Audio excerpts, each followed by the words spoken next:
নদীতে কুড়াল হারানো সেই সৎ কাঠুরিয়া অনেকদিন পর তার স্ত্রীকে নিয়ে আবারও বনে ঘুরতে গেল।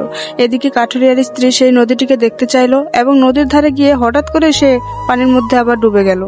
এদিকে কাঠুরিয়া আবার কান্না শুরু করলো।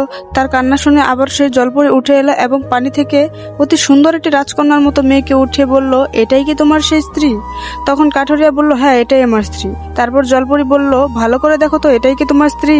এবার কাঠুরিয়া বলল যে আর দেখতে হবে না, আসলে এটাই আমার স্ত্রী। তখন জলপরি বলল, আগেরবার তোমার সততা দেখে আমি মুগ্ধ হয়েছিলাম, কিন্তু এবার তুমি এটা কি করলে? রূপবতী মেয়েকে দেখে নিজের স্ত্রীকেই ভুলে গেলে। তখন কাঠুরিয়া বলল, আমি বাধ্য হয়ে এটা বলেছি, এটাই আমার স্ত্রী। যদি না বলতাম তাহলে এর থেকে আরেকটি সুন্দর মেয়ে আপনি তুলতেন, এবং আমি যদি বলতাম এই মেয়েও আমার স্ত্রী না, তাহলে অবশেষে আপনি আমার স্ত্রীকেই তুলতেন, আর আগেরবারের মতো আপনি তিনজনকেই আমার ঘাড়ে চাপিয়ে দিতেন। এজন্য আমি প্রথমবারেই বলেছি যে এটাই আমার স্ত্রী। আমি নিতান্তই গরিব মানুষ, 3টা বউ কিভাবে পালবো? একটা বউ সামলাতে তো পারি না, সবসময় খালি মারতে আসি। সেখানে 3টা বউ হলে তো গলায় দড়ি দিয়ে মরতে হবে। এবার জলপরি কাঠুরের সততায় মুগ্ধ হয়ে কাঠুরেকে বলল, আই লাভ ইউ, আমি তোমাকে ভালোবাসি, তোমাকে বিয়ে করতে চাই।